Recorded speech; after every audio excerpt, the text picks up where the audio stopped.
Hey, j'espère que vous allez bien. Aujourd'hui je vous retrouve dans une nouvelle vidéo et aujourd'hui on va tester ensemble quelques produits W7. Je vais avoir aussi un lipstick à tester que je ne connais pas, mais après tous les autres produits je les connais. Le principal du jour va être de tester deux produits de chez W7 comme vous avez probablement pu le voir dans la miniature et dans le titre. Le premier ça va être du coup les nouveaux blushs qu'ils ont sortis. Donc moi j'ai pris la teinte Peachy Beach qui sont en fait les dupes des produits pour le teint de chez Benefit. Benefit en a sorti 5 ou 7 je crois il me semble. La W7 ne les a pas tous sortis. En tout cas moi j'avais pris celui-ci parce que j'aimais beaucoup la teinte. Donc on va tester ce produit-ci. A savoir que j'ai jamais testé ce format-là chez W7. Je sais qu'ils avaient sorti pas mal de produits sous ce format-là par le passé, notamment des dupes, des houlas, enfin plein de trucs comme ça que j'ai jamais testé, donc je vais pouvoir tester. Et par la suite on viendra tester pour les yeux cette petite palette-ci. C'est la Berry's Treasure et en fait c'est le dupe de celle de chez Too Faced, je sais plus comment elle s'appelle. C'est pas la Let's Play, c'est l'autre, j'oublie tout le temps. La Zat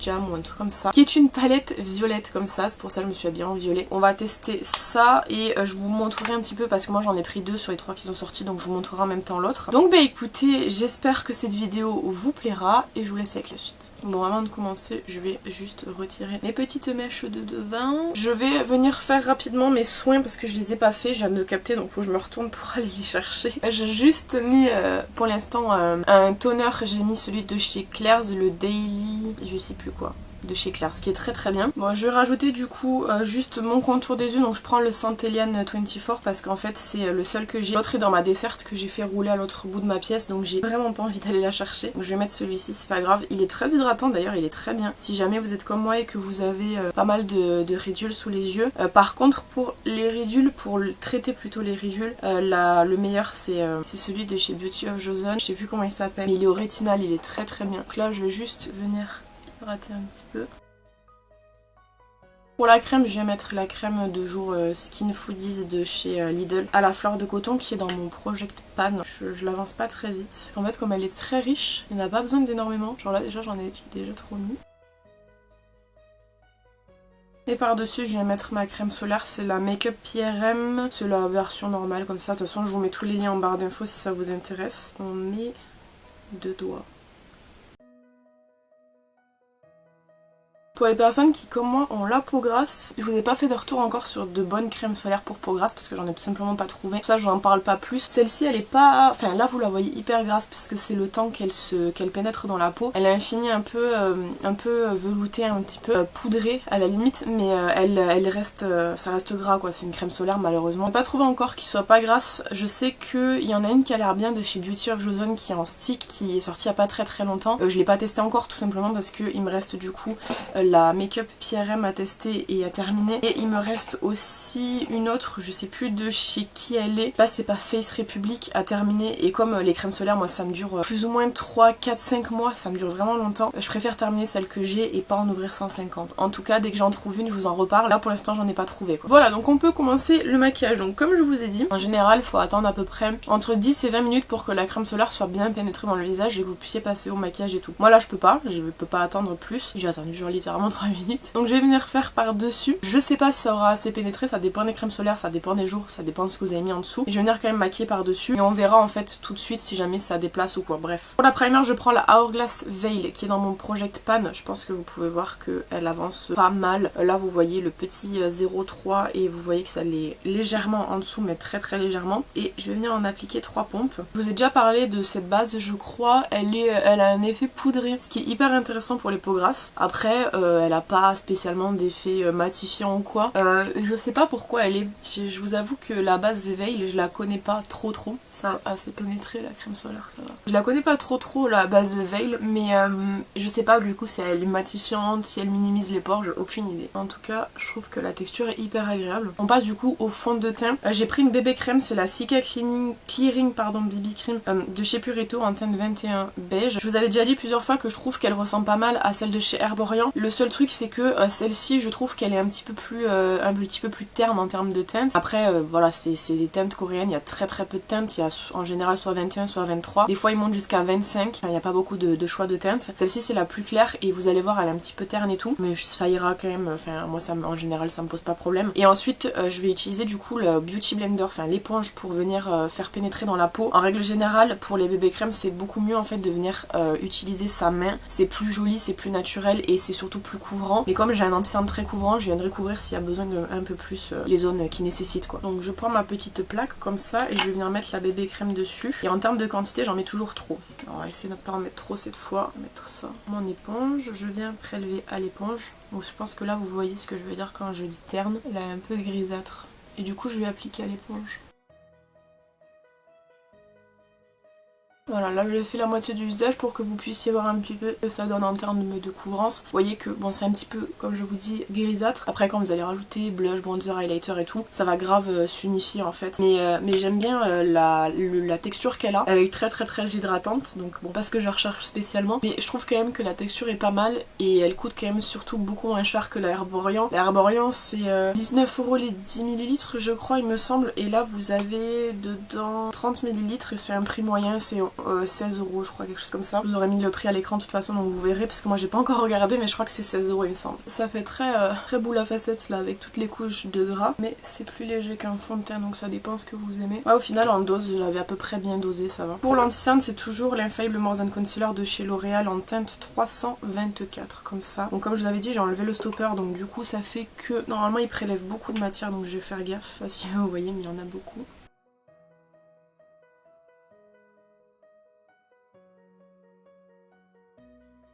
Là on a intérêt à poudrer fort quand même. Donc là on est bon pour la couvrance. Je viens utiliser de la poudre pour poudrer. Je prends celle de AOA Studio, vous connaissez comme d'habitude. Pas d'informations sur cette poudre là. Je vais d'abord commencer par venir poudrer mes yeux pour pas que ça, comme c'est très gras, pour pas que ça déplace. Ensuite au niveau du bronzer, j'ai pris un bronzer pour une fois. C'est le Park Avenue Princess de chez Tarte en version petit. Comme c'est un petit format, j'aimerais bien le pan. Vous savez que j'étais sur le McQueen, mais j'ai envie de tester de pan celui-ci parce qu'en fait il est beaucoup plus petit. McQueen c'est un contour, ça c'est un bronzer. Je me dis je peux changer comme ça entre les deux.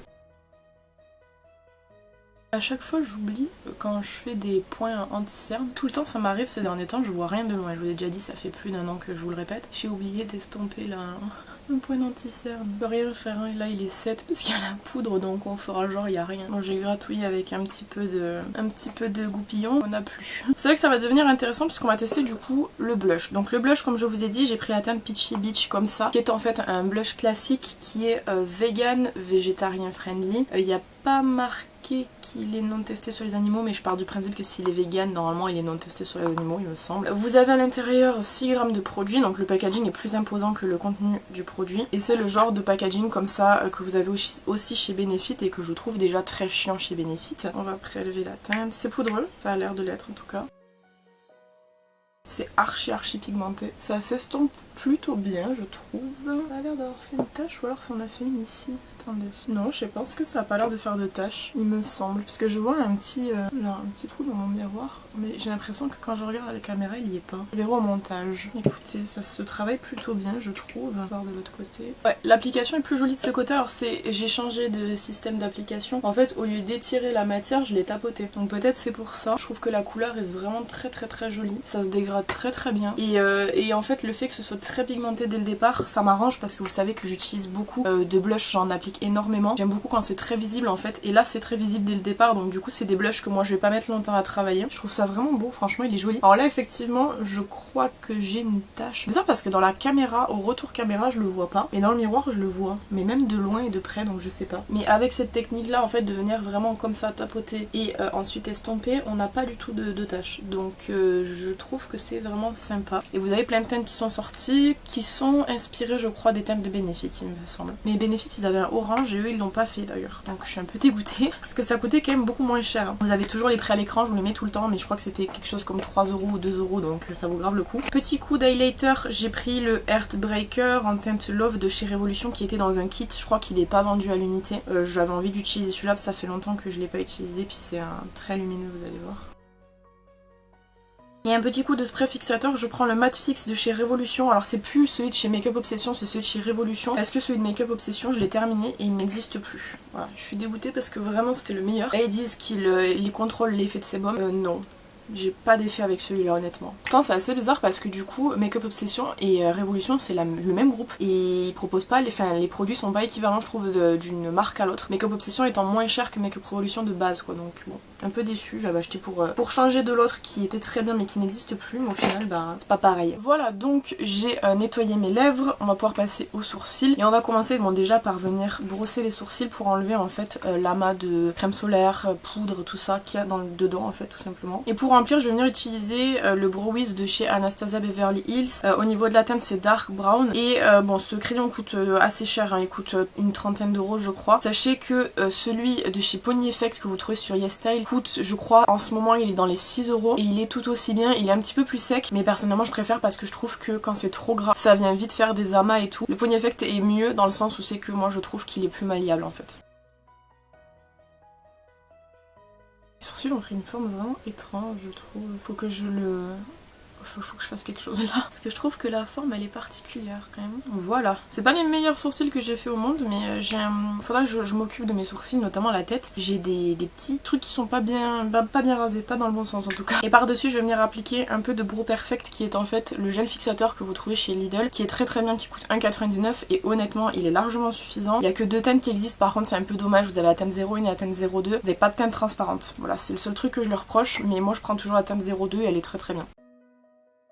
Voilà donc, on va pouvoir passer aux palettes pour les yeux. Donc palette pour les yeux, j'ai un énorme truc à dire avant de commencer. Donc d'abord je vais vous les montrer. Nous aujourd'hui on va venir utiliser la Berry Tracer comme je vous ai dit, qui est en fait comme ceci, qui est majoritairement violet avec un petit peu quand même de marron, qui est le dupe de la... je sais plus comment elle s'appelait, mais il y avait Pleasure dedans ou... je crois il me semble. J'avais aussi acheté, que je vous ferai dans une autre vidéo, la I'm Toast qui est le dupe de celle avec les allumettes. Je sais jamais comment elle s'appelle, qui est comme ça, qui est très très jolie aussi. Et du coup le disclaimer que je voulais faire, qui va prendre quand même un petit moment je pense, c'est toujours le même parce que j'ai l'impression que les gens ne comprennent rien. Ou alors ils font exprès de pas comprendre. Hier j'ai vu une publication sur un groupe Facebook, comme toujours c'est toujours Facebook qui pose problème, de quelqu'un qui se plaignait en disant que c'était très grave ce qui se passait chez W7 parce qu'ils ont dupé il y a pas longtemps la palette pastel de chez Natasha Denona. En termes de pigmentation les gens sont très choqués parce que effectivement c'est presque aussi pigmenté que Natasha Denona. Pour rappel, la palette Natasha Denona, la pastel, elle est entre 60 et 100 euros, je sais plus exactement à combien. Et du coup les gens sont absolument offusqués que W7 propose de la contrefaçon. Je vous ai fait toute une vidéo sur le sujet, contrefaçon, dupe, etc. Si vous l'avez pas vu, je vous la mets dans le petit juste ici. Une vidéo qui m'avait pris très longtemps à faire et qui est hyper intéressante je trouve, qui explique bien la différence entre une contrefaçon et un dupe. Le truc c'est que quand vous dites que W7 fait de la contrefaçon, ça s'appelle de la diffamation puisque c'est totalement faux. La contrefaçon étant interdite par la loi, c'est quelque chose qui est interdit, que ce soit d'en faire, d'en avoir ou d'en utiliser ou d'en vendre, c'est absolument interdit. Les dupes c'est quelque chose qui est totalement ok, c'est réglementé étant donné que vous ne faites pas croire que c'est un produit d'une grande marque quand ça ne l'est pas, et quand comme je vous dis, vous dites que W7 fait de la contrefaçon, ça s'appelle de la diffamation et c'est puni par la loi. Voilà, c'était juste ça que je voulais dire parce que j'en ai un peu marre que les gens fassent exprès de taper sur des petites marques parce qu'ils estiment qu'on n'a pas le droit de faire ça. Les couleurs n'appartiennent à personne. Si Natasha Denona sort une palette pastel, on peut dire qu'elle s'est inspirée d'absolument toutes les palettes pastel qui sont sorties avant et qu'à ce compte-là, elle a fait aussi du plagiat. Voilà. C'est quelque chose qui est important à rappeler je trouve parce que c'est vrai que dans le monde du maquillage les gens font exprès, j'ai l'impression, de taper sur les petites marques qui produisent des dupes. On m'a notamment cité par exemple Révolution en disant que Révolution faisait des dupes. Alors si vous partez de ce principe là, Révolution fait aussi de la contrefaçon du coup. Faut avoir un discours cohérent quand même des fois quand on parle. Donc comme je disais, nous on va venir utiliser la violette. J'adore la violette, je trouve qu'elle est magnifique. C'était une des celles que je voulais acheter moi en version Too Faced, mais heureusement que j'ai pas acheté parce que celle-ci elle coûte 6 euros au lieu de 29 je crois, 29,90 il me semble. Donc on va évidemment venir utiliser une base blanche. Pourquoi? Parce que c'est des fards qui sont quand même assez clairs et que j'ai un petit peu peur que ça fasse carnage si c'est pas base blanche. Donc je prends moi la base Cut Crease Canvas de chez Révolution que je vais venir mettre sur ma petite spatule. D'habitude je la mets sur le dos de ma main. C'est vrai que ça me saoule parce qu'après je tâche tous mes vêtements, donc je vais en mettre un petit peu sur la petite spatule. C'est assez satisfaisant parce qu'en fait la Cut Crease Canvas je l'ai achetée il y a grave longtemps et je la tenais allongée moi dans mon rangement et en fait quand je la tiens tout droite on voit le produit qui reste, donc je trouve que c'est satisfaisant, donc c'est pour ça que je laisse comme ça. Je vais ranger mon miroir et je vais utiliser le miroir de la palette. Alors il y a des petits noms de fards, hein. Je vais pas vous les donner comme d'habitude, je vous entourerai à l'écran, ce sera plus simple. Je sais pas encore ce que je vais faire comme make-up, j'en applique sur la paupière mobile, j'ai légèrement étiré, mais alors très très peu, en fin de forme parce que comme du coup je sais pas trop ce que je vais faire, je préfère faire de cette façon là. Parce que j'ai peur, bon après normalement avec W7 ça va, mais j'ai peur que si je change d'idée à la dernière minute et que je veux faire un truc étiré, ça fasse une grande différence entre les deux, la partie avec base et la partie sans base quoi, les deux côtés quoi. Alors d'ailleurs Marion Camelo elle vient de sortir, à l'heure où moi je filme cette vidéo, hier elle a sorti une vidéo sur le cut crease, je l'ai pas regardé encore, faudrait que je la regarde. Bon, moi j'ai appris à la voler, hein. Franchement je pense que je l'ai fait même pas bien, mais c'est hyper intéressant quand des professionnels parlent justement d'une technique quoi, je trouve. J'avais vraiment trop hâte depuis que je l'ai acheté de la tester. Donc déjà je viens d'apprendre la deuxième teinte qui est en fait un violet qui est un petit peu vieux violet presque délavé, qui est très beau, que je vais venir utiliser en creux de paupière. Je vais venir l'appliquer de manière assez grossière avec un pinceau comme ça. Je pourrais tellement pas prendre de la cocaïne, tellement mes narines elles sont sensibles à la poudre, c'est une dinguerie. Donc je disais la deuxième teinte de la première rangée qui est comme je vous dis un violet un peu délavé. Je viens le prendre avec un pinceau qui est assez... En fait c'est un ancien pinceau que j'utilisais beaucoup il y a pas mal de temps. Et les poils se sont affinés, je trouve qu'il est trop bien pour aller dans le creux de paupière, mais il fait pas un truc hyper précis, donc c'est pour ça que je prends celui-ci. Et je vais venir tapoter et dans le fond de forme comme ça, et je vais venir le remonter dans le creux de paupière.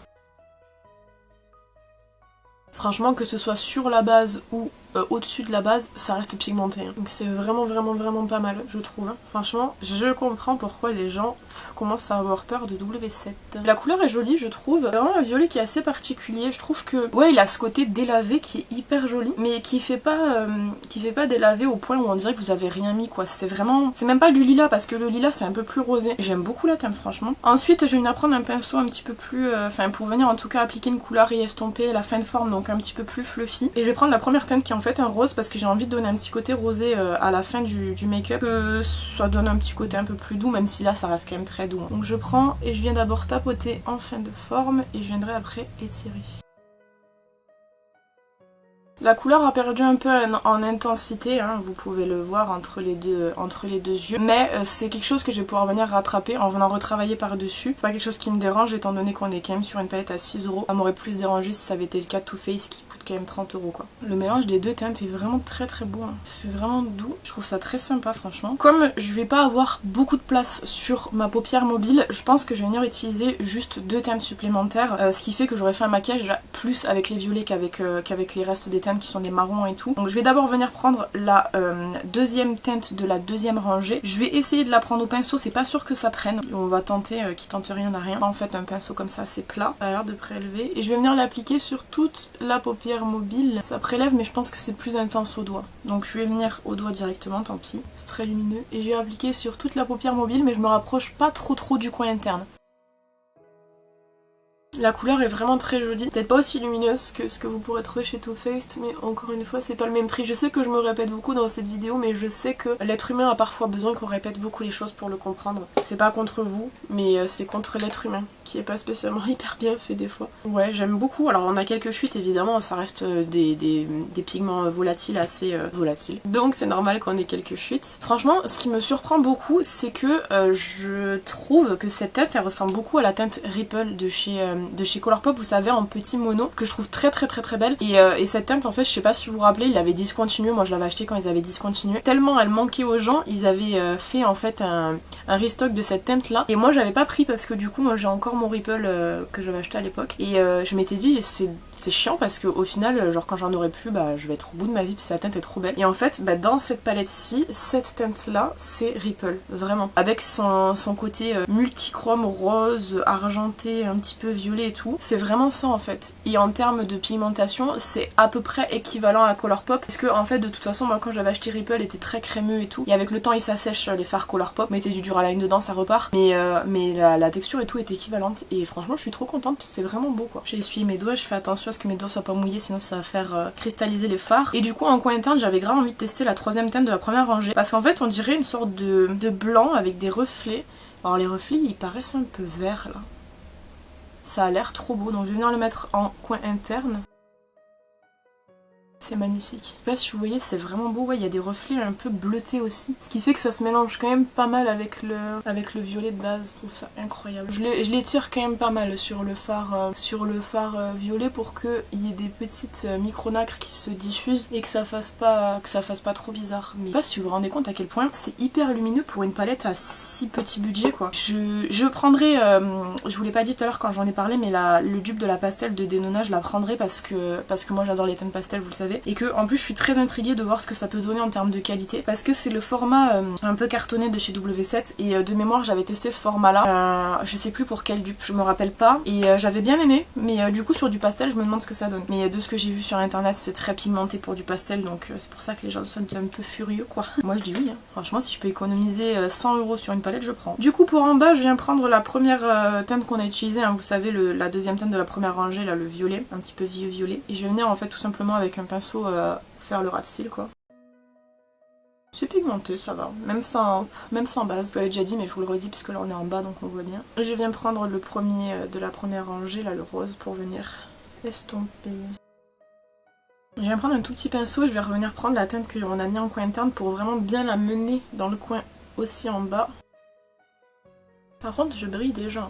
C'est assez fou. Bon écoutez, je pense que j'ai pas besoin de revenir, c'est validé franchement. Je vais la laisser pas loin parce qu'il faut que je vous fasse un retour en fin de vidéo. Mais j'adore. J'ai enlevé le petit truc, hein. On s'en fout des teintes, vous êtes d'accord avec moi. Hop. Donc au niveau des crayons, j'en avais pris deux. J'avais pris deux crayons Max & More. Soit j'avais le Pink Beauty, soit j'avais le Might Blue. Je pense qu'on va partir sur la référence du coup Pink Beauty. Et c'est les crayons qui se vendent en kit, donc vous pouvez pas les retrouver à l'unité. C'est un peu dommage d'ailleurs, mais c'était le kit pastel du coup celui-ci. J'aime beaucoup, c'est hyper mignon, c'est hyper doux, franchement j'adore. En mascara, j'ai pris mon recourbe-cils évidemment. Pour le mascara du haut, je vais venir mettre le Milk Kush Mascara que j'avais testé en vidéo je crois et j'avais bien aimé. J'utilise depuis quelques temps là parce que je voudrais le finir, c'est un petit mascara, ça va vite. Je sais que j'en ai un en Project Pan mais je sais qu'il rendra pas bien parce qu'il est pas très beau, c'est un W7 d'ailleurs, je l'aime pas trop. Et du coup comme je veux quand même des beaux cils, on va venir utiliser celui-là. Je trouve le rendu très beau hein, de ce mascara, je vous l'ai déjà dit je crois, dans la vidéo je l'ai testé il me semble. Le rendu est joli, là j'ai mis 2 couches. Et en bas je prends le Skinny Mascara de chez Primark qui est bien pour les cils du bas parce qu'en fait il est vraiment petit. Vous voyez la brosse. Par contre pour les cils du haut je trouve qu'il est pas très bien. Pour le crayon contour, j'ai pris le Rusty Rose de chez Max & More. Pareil, vous le trouvez chez Action, il coûte pas très cher. Et ce que j'aime bien, c'est que il est assez compatible avec beaucoup de lipsticks. Donc au final, si vous prenez juste celui-là, il va aller pour plusieurs rouges à lèvres.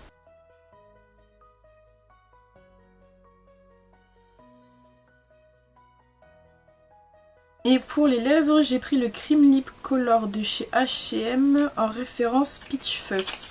C'est Chanès qui me l'a envoyé, j'ai jamais testé et en fait la teinte je trouvais qu'elle pourrait bien aller avec le lipstick. Peut-être un peu plus clair, on va voir ce que ça donne. Si c'est trop clair je changerai mais... peut-être un peu trop clair. Chien et jaune.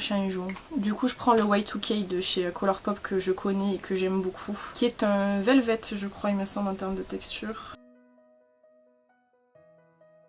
Ouais, la couleur va beaucoup mieux. Moi les teintes très claires ça me va pas trop bien au teint parce que j'ai déjà une peau très claire, donc si je mets du clair sur du clair ça fait fantôme quoi. Voilà donc le rendu final du maquillage qu'on a réalisé avec la palette Buried Treasure de chez W7. Je vais revenir comme toujours de manière très rapide sur les deux produits qu'on a testés aujourd'hui parce qu'on en a testé que deux au final. Le blush j'aime bien, je trouve que la couleur est jolie, ça s'estompe très bien, c'est joli sur le teint, ça donne un petit coup de peps etc. Les autres teintes je pense que je les prendrai pas par contre parce que dans les teintes qui m'intéressaient chez Benefit il y avait le petit pêche comme ça et il y avait le orange mais l'orange ils l'ont pas fait et le reste je trouve que c'est des teintes assez basiques mais franchement pour le prix ils sont très bien. J'ai rien à dire de spécial dessus et heureusement que W7 a fait un dupe du coup s'il coûte quand même beaucoup moins cher. Pour la petite palette comme ça je pense que ça s'est vu quand j'ai travaillé, les fards sont vraiment trop bien à travailler, c'est vraiment hyper simple, hyper rapide, très lumineux, ça se fond très bien, ça fait pas de démarcation, ça reste pigmenté même sans base en fait sur peau nue tout simplement. Donc même ceux qui aiment pas travailler avec des bases vous aurez pas de soucis avec ça et franchement pour le prix où elle est vendue Je crois que c'était 7 € il me semble, même je pense que c'était même moins. Elle est très très jolie, les teintes sont vraiment hyper belles quoi. Enfin, je trouve que vraiment elle est très réussie cette palette dupe. Évidemment que je testerai la pastel, je vous l'ai déjà dit je crois, puisque je trouve qu'elle est vraiment hyper jolie. Et dans une prochaine vidéo vous aurez celle-ci qui est du coup le dupe de celle avec les allumettes comme je vous ai dit, j'ai perdu le papier, qui est très jolie aussi, qui est plus dans mes teintes quand même celle-ci, parce que je trouve que vraiment c'est magnifique. Il y a moins d'irisé par contre dans celle-là. À voir ce que ça donne, mais vu la qualité de la violette, je sais que je serai pas déçue. Voilà, bah écoutez, j'espère que cette vidéo vous aura plu. N'hésitez pas à me dire ce que vous en avez pensé dans les commentaires comme d'habitude. N'hésitez pas à vous abonner si c'est pas encore fait. Quant à moi, je vous retrouve bientôt dans une prochaine vidéo. En attendant, prenez soin de vous.